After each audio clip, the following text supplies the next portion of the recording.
প্রথম মানুষকে আদম আলাইহিস সালাম মাত্র দুজন বলেছে, আপনারা সবাই জানেন, কিন্তু তারপরও দুজন মাত্র বলেছে।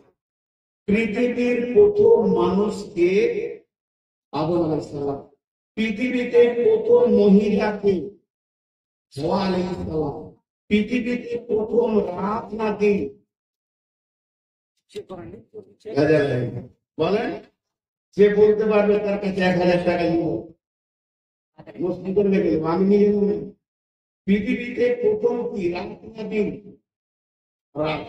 আল্লাহ কোরআনে রাতকে মুকদ্দাম করেছেন, ওয়াখশা লাইলাহা ওয়া আখরাজা দুহাহা, রাতের ভিতর থেকে দিনের জন্ম হয়েছে।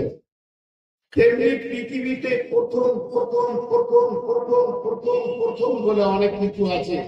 বাংলা মাসের প্রথম হলো বৈশাখ, ইংরেজি মাসের প্রথম হলো জানুয়ারি, আরবি মাসের প্রথম হলো মুহররম। তো এইগুলো হলো প্রথম প্রথম প্রথম। তেমনি পৃথিবীতে প্রথম ঘর কোনটা? গোটা দুনিয়াতে কত ঘর? আপনার গ্রামে কত ঘর? পূর্ণিয়াতে কত ঘর? কাটিহারে কত ঘর? গোটা বিহারে কত ঘর? গোটা ইন্ডিয়াতে কত ঘর? সারা পৃথিবীতে কোটি ঘর। এখন ঘর তৈরি হয়ে গেছে। ঘরের আমার নাম আছে, এটা স্কুল ঘর, এটা কলেজ ঘর, এটা স্টেশন ঘর, এটা বাস করার ঘর, এটা বেতন, এটা হলো বাস স্ট্যান্ডের ঘর, এটা হসপিটাল ঘর, এটা আর মানে ট্রেনিং সেন্টারের ঘর, এটা মাদ্রাসার ঘর, আর কিছু ঘর। ঘর তার সেকশন দিয়ে, তার ক্যাপাসিটি দিয়েছে, ঘরগুলোকে ব্যবহার করা হয়। তার মধ্যে একটা ঘর হচ্ছে মসজিদ, আল্লাহর ঘর। তো মসজিদ আল্লাহর ঘর। তো এত যে ঘর পৃথিবীতে এলো, তো পৃথিবীতে একটা ঘরকে দিয়ে তো আগে শুরু হয়েছে, একসাথে তো সব হয়ে যায়নি। আল্লাহ তাবারাক ওয়া তাআলা বলছেন, বিসমিল্লাহির রহমানির রহিম, ইয়া আইয়ুহাল্লাযীনা আমানু তাকুল্লাহা হাক্কা তুকাতিহি ইয়া আইয়ুহাল্লাযীনা আমানু তাকুল্লাহা ওয়া কুলু কাওলান সাদীদা। নাউযুবিল্লাহ। ইয়া আইয়ুহান নাসু তাকু রাব্বাকুমুল্লাযী খালাকাকুম মিন নাফসিন ওয়াহিদাতিন ওয়া খালাকা মিনহা যাওজাহা ওয়া বাসসা মিনহুমা রিজালান কাসীরান ওয়া নিসাআ। প্রথম একটা মানুষ তৈরি করলেন, মানুষকে তৈরি করার পর তার বিবিকে তৈরি করলেন, তার বিবি তৈরি হয়ে গেল। যে এখন গোটা পৃথিবীতে খালি বেটা ছেলে আর বেটি ছেলেতে ভরপুর হয়ে গেল। এদের ভিতরে ভাগ আছে, কেউ মাওলানা, কেউ মুফতি, কেউ ডাক্তার, কেউ মাস্টার, কেউ ইঞ্জিনিয়ার, মানুষের ভিতরে ভাগ আছে। তাহলে পৃথিবীর প্রথম ঘর কোনটা? কে বলবে? এই ঘরের খবরটা কে দেবে? পৃথিবীর প্রথম ঘর হলো কাবা। এটা কে বলেছেন? কে বলেছেন? আল্লাহ বলেছেন। আল্লাহ বলেছেন, বিসমিল্লাহির রহমানির রহিম, ইন্না আউওয়ালা বাইতিন উদিয়া লিন-নাসি লাল্লাযী বিবাক্কাতা মুবারাকান ওয়া হুদাল লিল-আলামিন। আল্লাহ তাবারাক ওয়া তাআলা বলছেন, বিশ্ববাসী রে, তোরা কান খুলে শুনেলে, ইন্না আউওয়ালা বাইতিন, প্রথম ঘর হলো আমার, উদিয়া লিন-নাসি, ঘরটা বানিয়েছি আমি মানুষের জন্য, বিবাক্কাতাম মুবারাকা, এটা হলো মক্কা মুকাররমায়।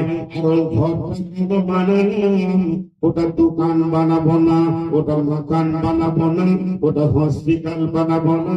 ওই ঘরটা কেন বানিয়েছি? আমি মানুষের জন্য বানিয়েছি, উজিয়া লিন-নাস। আর সেই ঘরটার কারণ কি? হুদান আলামিন, ওখান থেকে সারা পৃথিবীর মানুষ হেদায়াত পাবে।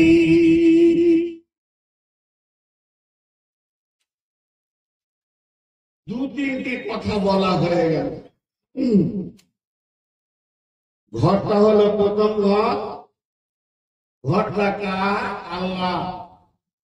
তাহলে আল্লাহকে কি আপনার আমার মতো ঘর লাগবে, বিছানা লাগবে, বালিশ লাগবে? জি না। আল্লাহ এগুলো থেকে মুক্ত। আল্লাহর কোন আসবাবের দরকার নাই, আল্লাহ আসবাব থেকে মুক্ত। ঝামেলা মিটে গেল। আল্লাহ বলছে ঘরটা তো তোদের লেগে বানালাম, ঘরটা আমার, কিন্তু বানিয়েছি তোদের লেগে। এখানে ধরেন মাদ্রাসা আছে, মৌলানা ইসরাফিল বলছেন কিংবা আপনাদের সদর বলছেন সবার যে নূর মোহাম্মদ একটা ঘর বানাও, আমার টাকায় ঘর হলো, ঘরটা তো মাদ্রাসার ছেলেদের, ওরা থাকবে করবে। আল্লাহ বলছে ঘরটা আমার, কিন্তু তোদের দেবো। কেন? জি ভাই কেন? যে জায়গাটা বসে আছে এটা কোন থানা? রাউতারা থানা। তা এই মাটিটা রাউতারা না ওই মাটিটা রাউতারা? রাউতারাটা কই? আপনাকে রাউতারা দেখতে হবে। থানার একটা অফিস আছে, গোটা থানার এরিয়াটা অনেক বড়, কিন্তু একটা অফিস আছে, আছে না নাই? আরে হ্যাঁ না বলে না আছে। তাহলে সেই অফিসটাতে কি কাজ হয়? আপনি যে অভিযোগ করবেন, শিকায়াত করবেন, স্যার মেরেছে, স্যার আমার ঘর চুরি করেছে, স্যার আমার মোটরসাইকেল চুরি করেছে। সরকার একটা ঘর বানিয়ে দিয়েছে, ওই অফিসের ঘরগুলোর ভিতরে পুলিশদের থাকার জায়গা, খাওয়ার জায়গা আলাদা, কিন্তু আপনার অভিযোগের জন্য থানা ওইটা আলাদা। সরকারের বস কি হয়েছিল বলে পুলিশের বাড়ি থেকে আমার ঘরটা সামান্য পানি মিলিয়ে কেউ আমাকে মেরেছে, ওর ছেলে মেরেছে, বলে লেখ তুই দরখাস্ত দে, আমি দেখবো। আল্লাহ রাব্বুল আলামিন বলেন সারা পৃথিবীর বুকে লক্ষ কোটি আমার গোলাম রয়েছে, এদের কখনো বিপদ হবে, এরা কখনো কাঁদবে, এদের কোন দরখাস্ত থাকবে। যদি আমি ঘর একটা পৃথিবীর বুকে না রাখি, আমি যদি অফিস না রাখি, তাহলে এরা কাঁদবে কোথায়, চাইবে কোথায়, মাবুদের ঠিকানা পাবে না। তার জন্য আমার আল্লাহ মক্কা মুকাররমায় একটা ঘর বানালেন, আর ওই ঘরটাকে সারা পৃথিবীর কেবেলা করে দিলেন। তাতে রাউতারার মসজিদ, কানিপুরের মসজিদ, রানীপুরের মসজিদ, কাটিহারের মসজিদ, ডালখোলার মসজিদ, আমার আপনার কিনা সুদানের মসজিদ, নাইজেরিয়ার মসজিদ, আমেরিকার মসজিদ, বাংলাদেশের মসজিদ, ভারতের মসজিদ, সব তুমি কেবলা থেকে রূপণ করে দেবে। আমার গোলাম আমার কাছে চাইবে, কাঁদবে। এর জন্য আল্লাহ বলছেন ইন্না ওয়ালা বাইতি, এটা আমার প্রথম ঘর, এটা বানালাম তোদের জন্য। আমি এখানে থাকি না, আমি এখানে খাই না, আমি এখানে শুই না, আমার এখানে বিছানা নাই, আমার এখানে বালিশ নাই, আমি এখানে পান করি না। এই জায়গাটা আমার বাসের জন্য নাই, এটা করেছি তোদের জন্য। তোরা এখানে কাঁদবে, আমার কথা চাইবি, এর জন্য আমি এটা বানিয়েছি। সারা পৃথিবীর মানুষ এটা চাইবে। তাই আল্লাহ তাবারাক ওয়া তাআলা সূরা কুরাইশে বলছেন বিসমিল্লাহির রহমানির রহিম আল্লাযী আত'আমাহুম মিন জু'ইন ওয়া আমানাহুম মিন খাউফ। এই জায়গাটাকে ফালিয়াবুদু রাব্ব হাযাল বাইত, বিশ্ববাসীরে এই ঘরের রবের তোরা ইবাদত কর, এই ঘরের মালিকের তোরা ইবাদত কর।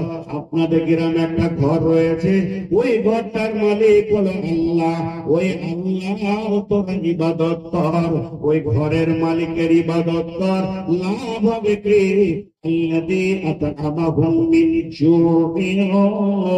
তোদেরকে অভাব সরিয়ে দিয়ে সচ্ছলতায় তোদের ঘরে অভাব চলে যাবে, আর তোরা সচ্ছলতায় বাস করবি।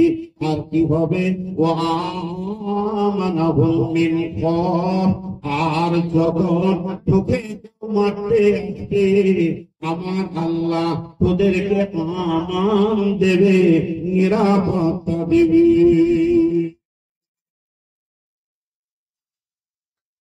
এটা হলো প্রথম ঘর, পৃথিবীর প্রথম ঘর। ঘরটা হয়েছে তোমরা দাঁড়িয়ে কেন ভাই, তোমরা দাঁড়িয়ে কেন,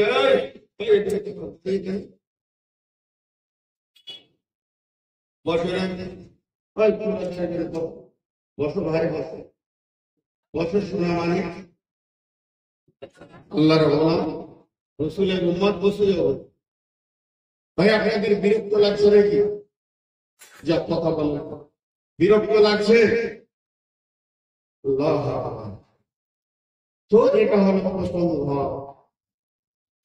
এই ঘরটা আল্লাহ বানিয়েছেন কাকে দিয়ে? ফেরেশতাদেরকে দিয়ে। এর ইতিহাস দুটো পাওয়া যাচ্ছে। আদম আলাইহিস সালামকে যেদিন জান্নাতে বানানো হয় সেই দিন কাবার তামির দেন, কাবাকে আল্লাহ বানান ফেরেশতাকে দিয়ে। ফেরেশতাকে বললো যা ওই পাহাড়ের দেশে চলে যা, আমি ওখানে তোদের ঘর বানাতে বলছি। আর একটা তারিখ পাওয়া যায় ইতিহাস, যে আদম আলাইহিস সালামের জন্মের ২,০০০ বছর পূর্বে আল্লাহ বানিয়েছেন। এখন সারা দুনিয়াতে আল্লাহর ঘর বাইরে। চলেন আপনাদেরকে একটু উল্টা কথা বলি খানিকক্ষণ, 2 মিনিট। এগুলো যদিও উল্টা, পরে সিধা হয়ে যাবে, সিধা হয়ে যাবে। তো আপনারা একটু 2 মিনিট উল্টা কথা শোনেন। মসজিদের একটা ব্যাখ্যা আমি এরকম করছি, এটা হাদিস নয়, এটা কোরআন নয়, বুখারীতে নাই, মুসলিমে নাই, তিরমিজিতে নাই, আবু দাউদে নাই, নাসাঈতে নাই, আর কোথাও নাই। ছোট্ট একটা কথা বলছি। কথাটা কি? ধরে নেন আপনি হাত মুখ ধুয়ে মসজিদে বসে আছেন, মসজিদে বসে আছেন, উঁচু করেননি কিন্তু পাক আছেন। তো আপনার বাড়ির কাজ কাম শেষ, তো আপনার মনটা বলছে কি করবো, মসজিদে বসি। চুপ করে বসে আছেন, চুপ করে, মুখটাও বন্ধ, তো নেকি হবে। কেন গো? কেন নেকি হবে? তো একজন যুক্তি দিচ্ছে, আমি প্রথমেই বলেছি এটা হাদিস কোরআনে নাই, এর দলিল নয়, কিন্তু যুক্তি দিয়ে বলছে আপনার বাড়িতে যদি কোন একটা মেহমান আসে তো আপনি খুশি হন না বিরক্ত হন? কথা বলে না? খুশি হন না বিরক্ত হন? খুশি। আর কত আপনি ঘুরবেন, গলিতে যাবেন, কাজ করবেন, আর একবার করে খালি মেহমানের দিকে নজরটা করবে, একবার করে এটা মেহমান এসছে, মেহমান এসছে। তো কোন ব্যক্তি যদি আল্লাহর ঘরে বসে থাকে সে আল্লাহর মেহমান, আর আল্লাহর রহমতের নজর তার দিকে বারবার করবে। এখন যদি সে জিকির করে, তেলাওয়াত করে, সালাত করে, ওটা এক্সট্রা নেকিতে ভরপুর হয়ে যাবে। এক্সট্রা নেকি, সে নেকি গাদা গাদা নেকি, কিন্তু শুধু বসে থাকলেও নেকি আল্লাহর দৃষ্টি, আল্লাহর নজর করবে। এটা আমি কোন হাদিস থেকে বলি না, একটা সত্যি কথা বললাম। এখন চলেন এগিয়ে যায়। উল্টা কি? মসজিদ বানানো ভালো? এতটি লোক কথা বলে, মসজিদ বানানো ভালো না খারাপ? খারাপ। পৃথিবীতে সব থেকে নোংরা জায়গা হলো মসজিদ। 2 মিনিট আমি বললাম, উল্টো কথা বলবো, পরে সিধা হয়ে যাবে। 3-4 দিন কেন? মসজিদের ব্যাপারে আল্লাহ তাবারাক ওয়া তাআলা সূরা তাওবাতে তার নবীকে বলছেন লা তাকুমু ফীহি আবাদা, হে নবী তুমি মসজিদে পা দেবেন না। রসুল মসজিদে নামাজ পড়তে যাচ্ছে, অন্য কোথাও যায়নি। আর জিবরাইল আমিন এসে রসুলকে দিয়ে দিলেন, কি বললেন? লা তাকুন ফীহি আবাদা। হে আল্লাহর নবী, ও আল্লাহর প্যারা নবী, আপনি খবরদার কখনোই মসজিদে পা দেবেন না, ওই জায়গায় পা দেবেন না, ওখানে যাবেন না, ওটা হলো নোংরা জায়গা। বীরভূমে একটা জালসাতে আমি বলেছিলাম যে রসুলের বিবি, দেখেন রসুলের একমাত্র বিবি আম্মা জান খাদিজা, যিনি রসুলের একমাত্র বিবি ছিলেন, কোন সতীনকে দেখেননি। তিনি যতদিন বেঁচে ছিলেন নবীজি কোনো বিয়ে করেননি। 2 নম্বর হচ্ছে আম্মা জান খাদিজাকে রসুল মওত পর্যন্ত ভুলেননি। 3 নম্বর হচ্ছে রসুলকে সমস্ত মাল দান করে দিয়েছিলেন আম্মা জান খাদিজা। 4 নম্বর হচ্ছে তার হিরাতে যিনি খাবার দিয়ে আসতেন তিনি হচ্ছেন আম্মা জান খাদিজা। 5 নম্বর হচ্ছে জিবরাইল যাকে সালাম দিয়েছেন তিনি হলেন আম্মা জান খাদিজা। 6 নম্বর হচ্ছে শুধু জিবরাইল নয়, স্বয়ং আল্লাহ যাকে সালাম দিয়েছেন তিনি হলেন আম্মা জান খাদিজা। এত দামি মানুষ, এত উঁচু মানের মানুষ, জীবনেও তিনি 5 ওয়াক্তের নামাজ পড়েননি।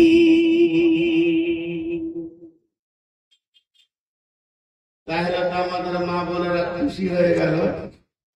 আর নামাজ পড়ে কি করবো? রসুলের বিবি যাকে আল্লাহ সালাম দিচ্ছেন সেই লোকটা 5 ওয়াক্তের নামাজ জীবনেও পড়েনি। তাহলে আপনি আমি নামাজ পড়ার কি দরকার আছে? কিন্তু বন্ধু এইগুলোর পেছনে একটা একটা একটা একটা কারণটা যখন বলবো তখন আপনারই মুখ থেকে বের হবে, ও ওই এই জন্যই। সে কারণটা কি বন্ধুরা আমার? 5 ওয়াক্তের নামাজ কোন সালে কোন তারিখে আসলো এটা একবার দেখতে হবে। বিশ্বনবী মেরাজের রাত্রিতে সুবহানাল্লাযী আশরা বিআবদিহি লাইলাম মিনাল মাসজিদিল হারামি ইলাল মাসজিদিল আকসাল্লাযী বারাকনা হাওলাহু লিনুরিয়াহু মিন আয়াতিনা ইন্নাহু হুয়াস সামিউল বাসীর। তারপর তো কখন আয়াতটা নাযিল হলো এটা আম্মা জান খাদিজা আয়াত শুনতে পাননি, কারণ আল্লাহর নবী মেরাজ হয়েছিল হযরতে আয়েশার ঘর থেকে। আয়েশার বিছানায় শুয়েছিলেন, আয়েশার কাছে শুয়েছিলেন, আর এখান থেকে মেরাজ হয়েছে। অতএব আম্মা জান খাদিজা যখন মারা গেছেন, আর নামাজের 5 ওয়াক্তের হুকুমটা যখন আসমান থেকে আসলো তার আগে আম্মা জান খাদিজা দুনিয়া থেকে চলে গেছেন, মারা গেছেন। তার মানে যখন থেকে 5 ওয়াক্তের নামাজটা স্টার্ট হয়েছে সেদিন থেকে 5 ওয়াক্তের নামাজ মুসলমানের উপরে ফরজ হয়েছে। তার আগে তিনি আম্মা জান খাদিজা পৃথিবী থেকে চলে গেছেন, দুনিয়া ছেড়ে চলে গেছেন। এর জন্য 5 ওয়াক্তের নামাজ তিনি পড়েননি।